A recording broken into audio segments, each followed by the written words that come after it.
Hey everyone, welcome back to the 443 Security Simplified. I'm your host, Mark the Liberty, and joining me today is... Corey, the cultist of deceased bovines knock grinding. Man, that's a deep cut. We'll explain what Corey is talking about if you haven't already picked up on it. It's our new crypto code challenge for next year's CTF. What does the cultist of deceased bovines mean? We've definitely had some flags where the flag was literally... That would be an easy one. That would be easy. Yeah. We will, on this episode, we're going to discuss what exactly Corey means by cultists of deceased bovines and why that is pertinent to cybersecurity news lately. We'll jump into a recent report from the FBI, the IC3, on some recent activities around credential stuffing. And then what will we end with? We will end with a phishing message straight from PayPal themselves. With that, your PayPals belong to us. Let's go ahead and cash on in. Cash app on in. Join the 21st century, Mark. What are you, Pod Save America?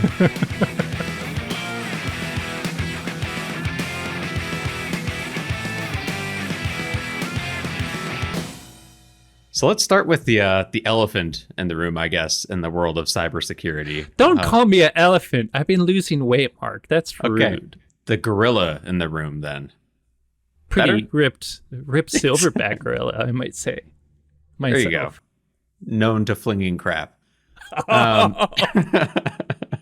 Well done. I approve. Thank you. So, anyways, making the rounds on the InfoSec Twitters when this news story came out, pretty big just in the InfoSec news in general.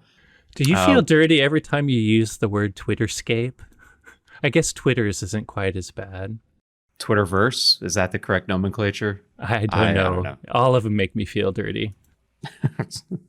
It's much better than talking about it in the metaverse, I guess. That is true. A good point. But anyways, we digress. So last week, pretty big news came out of a Twitter whistleblower who had submitted a report to Congress about basically threats to national security from, yes? I'm digressing you again. Aren't all tweets technically whistleblowers? Isn't that what birds do? Get out. Sorry. It's my Friday. You're ruining it. Okay, anyways. Twitter whistleblower. This is serious. This is about security, guys, and it's a pretty serious allegation. I should listen. Yeah. So the story, I guess let's start from the beginning before diving into the actual content of what kind of happened last week. And start with the origins of the whistleblower themselves. So the story kind of revolves around Mudge, a cybersecurity researcher, real name known as Peter Zatko. Peter Zatko. I think it's pronounced Peter, right? In the US, they probably say Peter, but I get your But Mudge is how most security people, at least old graybeards, should know him. Yeah. So Mudge has been around for quite some time, like the early 90s or so. He was one of the original members of Loft, a cybercrime think tank. He was a part of the Cult of the Dead Cow, a hacking outfit originating out of Texas in the early 90s.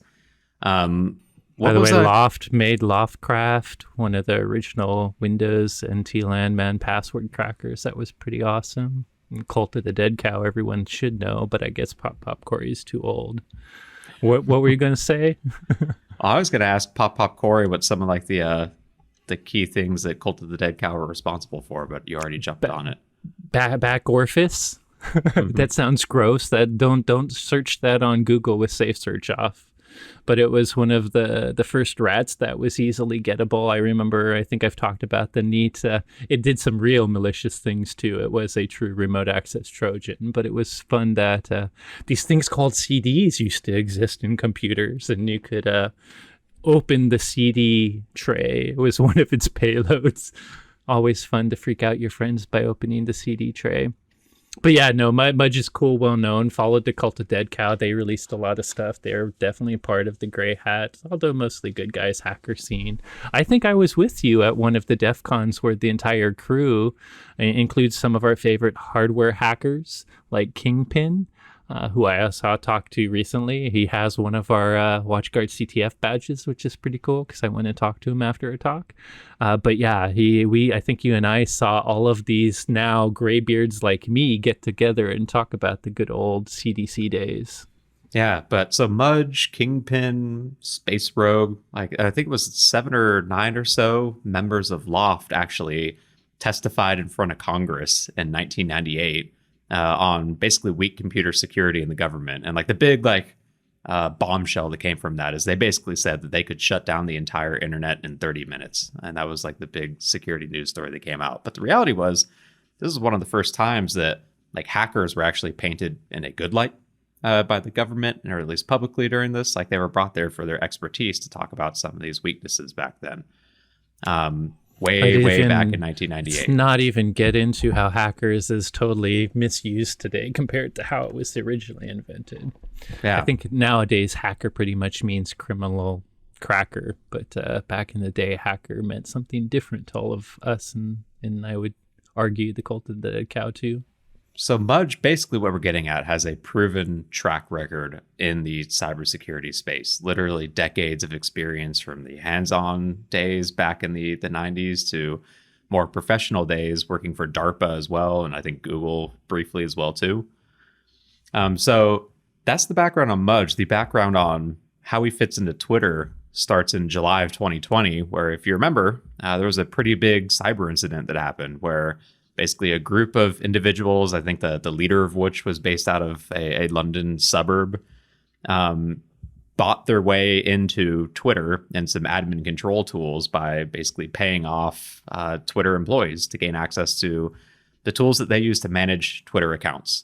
And through that, they were able to change the email addresses associated with several prominent accounts, reset their passwords, and sell some of that access in some cases to peddling cryptocurrency scams. Like you probably saw Obama and Biden and Elon Musk all suddenly tweet out the exact same thing about send us Bitcoin and we'll make you rich, basically. That was a pretty big deal back in 2020. And it proved one of the risks of insider threats very prominently with one of the largest social networks. And in response to that, Jack Dorsey, who then was the CEO of Twitter, has since stepped down, hired Mudge to be the head of security after that incident, basically bringing in someone, a little bit of the, cult following popular side of security, but clearly knows his stuff to come in and help out basically after the fact.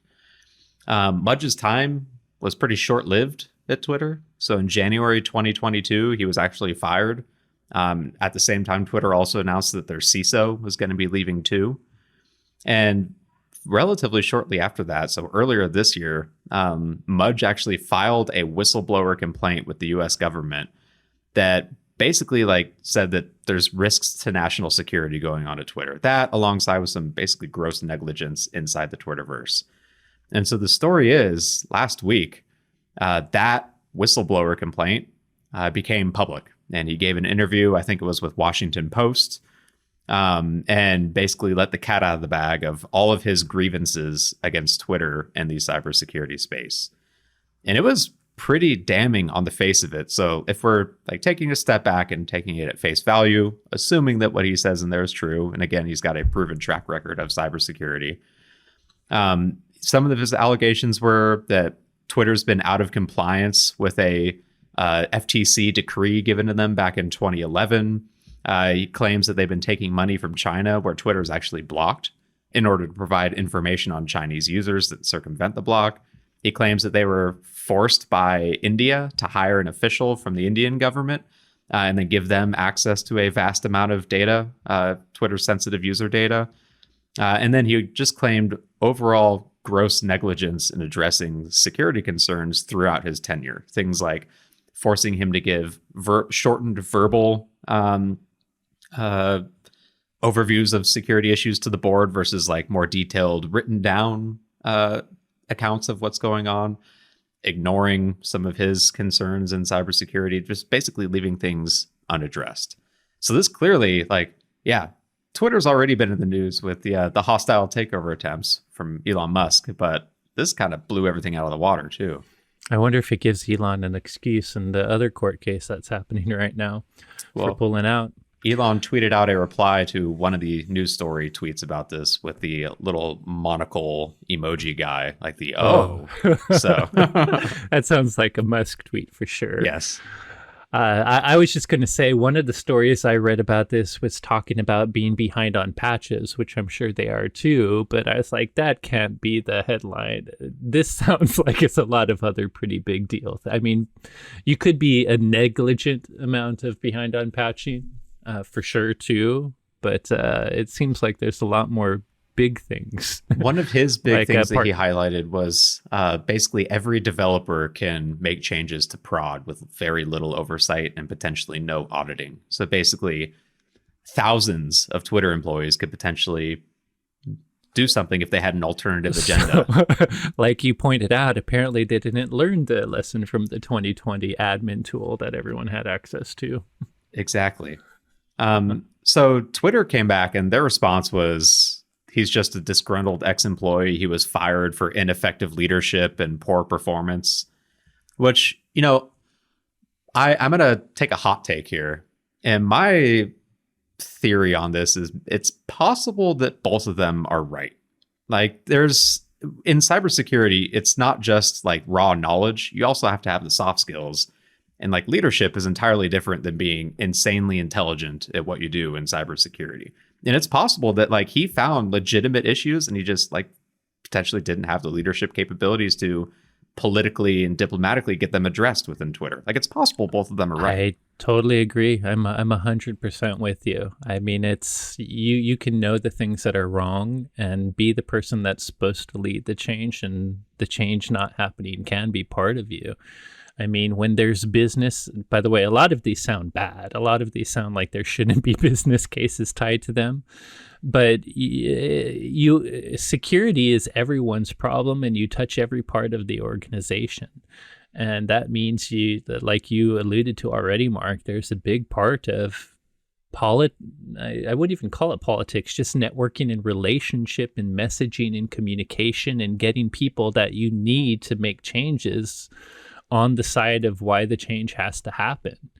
And you can't just, if you're the type of leader that says, this is bad, this is horrible, you suck, we have to change it now, that's not going to and to be clear, like, yeah, I don't know if that is the case with Mudge. Maybe he was actually making well-formulated arguments and they were just simply being ignored. Or he was really good at it and there's bad actors, who knows? But I agree with you that both things can be true. I don't think it forgives the organization for, they ought to be changing some of these practices for sure. But yeah, it is kind of a he said, he said, or whatever you want to call it. But I do think the lead, and you're right, that I don't even think it's the soft skills of doing it. It's also discipline, right? A lot of the basic crap you have to do, it's not hard. It's just nonstop and grueling, and you continually have to do it, and you have to keep track of. You have to do all the stuff that's not fun for security folks. Security folks love to find an incident and track it down, build something new, and solve problems. But that doesn't stop patches coming out every single day of every month that you continually have to grind through. So I think a lot of good security, besides the network and politics you brought up, is just discipline of doing very basic things over and over. And if you're not doing a good job of making sure people are actually doing those things regularly when they're supposed to. Yep. And I have zero reason to believe that he's lying about any of the stuff that he's alleged to. And so if we're taking that at face value, like there is some pretty bad stuff in there. There's a lot of things that like I feel like a lot of organizations are having issues with, like users having more access to things than they should. You could argue that a company the size of Twitter with literally the social impact that a bad actor could have, social, like obviously a social network, but just globally, like we saw what happened when all those accounts got compromised. Like it was a bit of a, pardon my French, SH beep show when that happened that day. Like if someone had maliciously, like if a hostile foreign actor had like done this right before an election or something and caused like President Biden or former President Trump to tweet out something that they really didn't say, like it could cause a lot of damages. So maybe Twitter has a necessity to be better than other organizations. So even if these are common issues, maybe they should be better. But I don't know. I feel like a lot of organizations have the same problems, and those problems do scale with the size of the company too. And I do agree with you, by the way. I think Mudge is someone that is passionate about security. Yes. He may not be perfect himself. Who knows? Like you say, I think this is just a hot take, and it's purely speculation on our part that it could go both ways. But he cares about security. He's shown his entire career he cares passionately. And like putting myself in his shoes, like if I saw all these issues that he's alleging and they weren't getting fixed, I would get pissed off, probably get fired, and then probably go like do something like that. Like at least I can understand like how he has ended up in this situation. But either way, like I don't think this is the end of the story. I'm willing to bet that there will be much more coming to this, especially since a lot of this has been subpoenaed now by the U.S. government. Elon Musk and his ongoing battle with Twitter to try and take them over, or maybe not take them over, or try and get out of it. Potentially, like that could have an impact on that Elon Musk bit. But either way, I don't think this is the end of it. So moving on to the next topic, though. So this was actually like about a week and a half ago, but I thought it was interesting and pertinent enough that I wanted to bring it up because we missed it on the last podcast. The FBI's Internet Crimes Complaint Center, or IC3, published an advisory a bit over a week ago, warning about a specific type of threat impacting individuals and organizations. So specifically, in their alert, they described how cybercriminals are hijacking home IP addresses to mask the origin of their credential stuffing attacks. Basically, they're saying threat actors are compromising home networks, home routers, home IoT, and using that to proxy requests through residential IPs to get around some protections that organizations might face. You could think like from a defensive standpoint, like you might treat a connection coming from a known like bad VPC or bad hosting provider differently than you would like a user coming from home. And that could allow some of these attacks to potentially succeed. There was a quote from the report.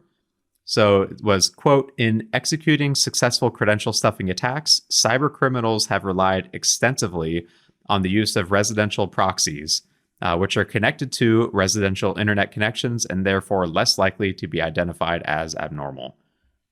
The report also highlighted two websites that the FBI and Australian Federal Police identified. They contained over 300,000 unique sets of credentials obtained via credential stuffing. These sites also had over 175,000 registered customers with $400,000 in sales. So, Corey, like this is a pretty big industry. $400,000 from just a couple of websites. And they're not just selling usernames and passwords, so these combo lists, they're also selling configs. Basically, everything you need is a cyber criminal to successfully do one of these attacks. Everything from like the address of the target, how to format the request, how to read responses to know if it's successful, whether a proxy is needed, so on and so forth. So anyways, thoughts, Corey? Like, I feel like this isn't necessarily groundbreaking, but interesting seeing cyber criminals specifically targeting home devices in order to proxy and hit things. Are they learning from state-sponsored governments that have been targeting business and consumer router devices? I feel like it's pretty common lately that all levels of routing and gateway security devices, if there's small vulnerabilities in them, whether patched or unpatched, if they're exposed to the internet, it's a good way for state-sponsored folks and criminals to hide their tracks. So I used to argue how, by the way, now state-sponsored attackers are directly targeting private companies, but 10 years ago, I assumed governments wouldn't target private citizens. So I said things like Stuxnet would trickle down by criminals stealing the techniques and using them. To me, this just feels like criminals stealing the idea that state-sponsored people have been doing for the last 5 years of targeting gateway devices as they're a perfect resource to hide behind. So yeah, I think it's new and interesting. It's good for consumers to know about. You better be keeping your consumer routers up to date. not groundbreaking, but I feel like this is more of criminals learning from state-sponsored attackers. They By the also way, mentioned that. go ahead.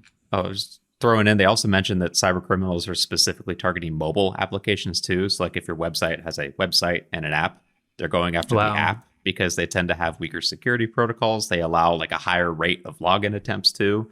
Like maybe on the website, you limit like 5 failed attempts, lock it out. But on the app, maybe it's indefinite because who knows, authentication patterns are different there. That was another kind of interesting tidbit they threw in the Very report cool. too. Yeah. No, I think it's not super surprising. Definitely scary. Like, it gives you a reason. I think in one of our internet security reports, I did some analogy how other people's security affects you. It was when we were talking about supply chain attacks. But I really think this is, you could apply that to a country, to a consumer. We're all online and we're all connected to each other, whether we know it or not. The country's security has to include consumer security because threat actors, whether they're criminal or state-sponsored, are taking advantage of consumers, maybe not to target the consumer, but to use their resource to target others. That's why if you're a corporation, a consumer security could affect you because if they're not good at it, they could be used to attack you and give some bad guy asymmetric power. Same the other way. A company that's being attacked can affect a consumer. So, I think we all think about security as something we all have to deal with individually, but I think we just need to realize we are all interconnected. This digital or software, let's call it a digital supply chain. It almost affects every vertical, every level of business, government, consumer. It's all of us have connected each other for good or bad. And so we should try to help solve the consumer problem too. My WatchGuard, for instance, we're not in the business of consumer security, but I think the reason you and I believe in educating everyone, regardless of vertical, who they are, etc., is because I think we're starting to see these connections.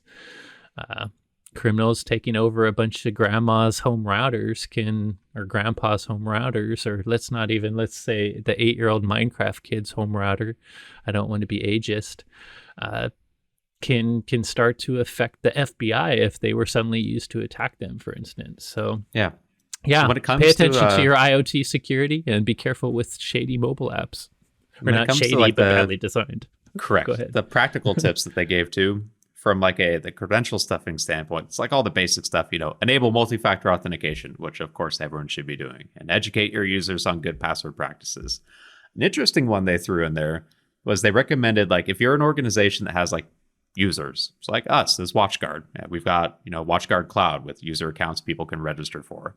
They recommend downloading a publicly available credential list and test those against your own customers' accounts, and then force password resets for customer accounts that use a compromised credential, which is kind of interesting. Like, I've heard, like, the way I'm reading that is after they've made the account, go in and test them against them and then force a credential reset after the fact. Like, I've heard the guidance of when they're creating a password, test it against the list, but not go try it after the fact too. Anyways, so moving on, last one. So last week I was hanging out on Twitter and I saw this one pop up. Hanging out in the Twitterverse. What did we decide to call it as of 20 minutes ago? Let's not call it anything. I was whistleblowing. Is there that you how go. it goes now? Whistling, twitting. You were tweeting like a twit. Sorry. Oh my God. I should. That's technically correct, by the way. People who tweet are technically twits on Twitter. Wow. Rude. Anyways, so last week a researcher posted a image and they tagged like PayPal in it, saying it was a fish that they claim came from PayPal, basically. That was very believable because of that. And security journalist Brian Krebs picked up on it and wrote an article about it. Basically, like, this fish, like, it comes from PayPal.com. In the form of a invoice. So, like, as a PayPal user, I could send literally anyone out there an invoice through PayPal if I knew their email address. It goes through PayPal's official system. It doesn't necessarily mean that I'm charging them money. Like, they still have to accept it, hit yes, put in their credit card information, and pay the invoice. But like Corey, I could send you saying you owe me $50 for calling me a twit just a little bit ago and send that invoice through PayPal. And so because of that, the message comes from paypal.com. It passes all DKIM, SPF, like all email anti-spoofing protection checks. The message says the subject of this one was Billing Department of PayPal updated your invoice. And the message contains a link to view and pay a $600 invoice, including this text that says, quote, there is evidence that your PayPal account has been accessed unlawfully. $600 has been debited to your account for the Walmart e-gift card purchase. The grammar there is citation and context. This transaction will appear in the automatically deducted amount on PayPal activity after 24 hours. If you suspect you did not make this transaction, immediately contact us at, and they list a toll-free number. Our services hours are from 6 a.m. to 6 p.m. Monday through Friday Pacific time. So basically, like, it's a legitimate, like, obviously false or not valid, but legitimately issued PayPal invoice. And the hook is to scare people into saying, oh, I'm being charged $600 if I don't address this immediately, and call this number in the description. And if you call it, you get someone on the other end of the line that says customer service, and they suggest you go and download this, go to a website called, globalquicksupport.com, and download a remote administration tool on your computer. So basically the end goal of this is to gain a remote access Trojan on your computer to then conduct additional attacks against you, not necessarily to steal $600 from you from PayPal. But the reason I want to talk about this is because it's kind of interesting. Like, it's another form of abusing legitimate communication channels in order to try and phish someone. Like, we've talked a lot about using cloud hosting services like S3 buckets or Azure storage containers to host malicious content up in those clouds and piggyback off of like their known good URLs there. This is a straight up email from PayPal, passes all of their valid checks. And it's if you're not specifically looking for something like this, you see the description, you might potentially fall for it. So I don't know, to us security professionals, even Corey, I'm willing to bet that we probably would have spotted this as bogus. But I could definitely see something like this succeeding against other people. I think this could even hit semi-security savvy people. I agree with you. We know about these type of things, so we tend to know about it. But what I hate about this type of, I guess it's not really spear phishing, but like it's even with phishing or spear phishing, we always say, don't click the link or don't do the attachment, because it's easy to look at attachment and understand that it might be bad, or look at a domain in the link and know it's bad. So we can give very solid advice. But there's this level of phishing where they're not trying to get you to click a link. They're trying to get you to interact in some other way, like reply to a text, or in this case, call a number. And there's no reason it may not be legit too. If you didn't do a search to see that this was a scam type that does happen, like you say, it could. Now, I would argue that maybe PayPal wouldn't charge you for something they know is illegitimate Walmart cards, if you didn't call them in X amount of time. But nonetheless, there's nothing to show that's a bad phone number. And so it feels like a pretty safe thing to do, to call the number. And by the way, it could be on the call you do something to figure out that they're actually not really PayPal, even though they claim to be.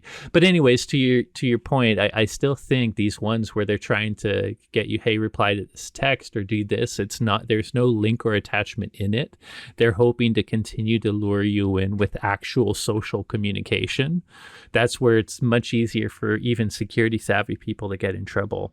I think you and I have both done at least one. For me, it was a long time ago. I don't go to them as often, but there is a social engineering village at DEF CON. And in the past, I'm one where they have like a soundproof phone book for the live social engineer. That's awesome. So obviously the person on the phone can't hear the audience cheering them on, but they do live calls, and it's just through talking. I remember I hate to say I forget her name, but a female social engineer that had audio sounds of a baby crying, and so she could act like she was, stressed out and busy just to get the service rep to help her more. But there's lots of once they get you on that call, they're pretty decent at their con woman jobs. At least they can be.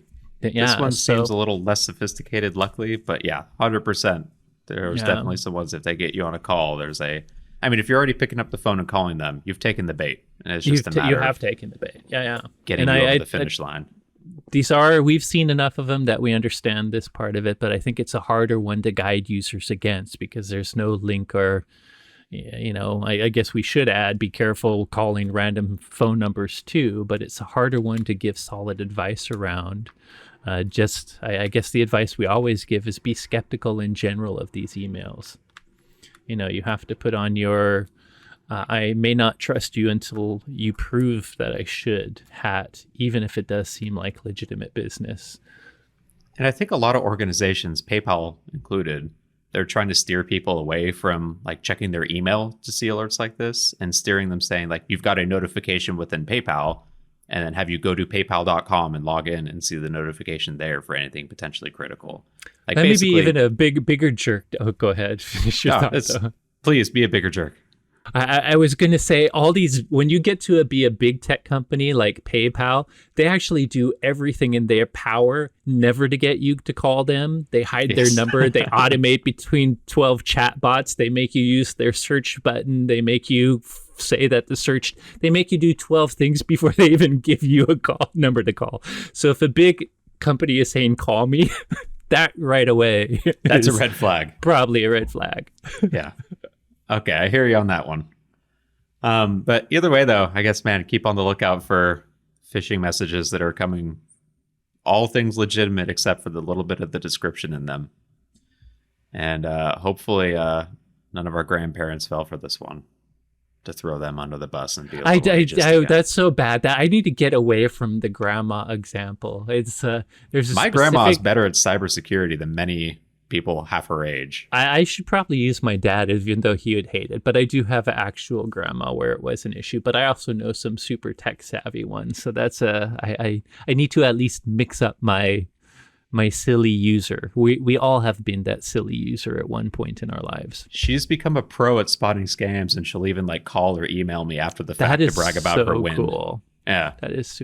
I think I've seen too many documentaries of people being televangelized, scammed back in the day. Not even when there was the internet, but sending their money to random organizations on TV. Yep. It's no ends to the immorality out there, I guess. A lot of I feel like that's people. Probably a good place to end this podcast. The yeah, world we is always going we always have to be a bummer. No, I'm kidding. Life is good, man. We'll solve all this crap. Life is good. We'll solve all this stuff, and you and I will be out of work. Oh yeah. Hey everyone, thanks again for listening. As always, if you enjoyed today's episode, don't forget to rate, review, and subscribe. If you have any questions on today's topics or suggestions for future episode topics, you can reach out to us on Twitter. I'm at XORRO_. Corey's at SecAdept. And the both of us are at #the443podcast. Thanks again for listening, and you'll hear from us next week. Or at least me. Maybe not Corey. We'll see. I'm running away.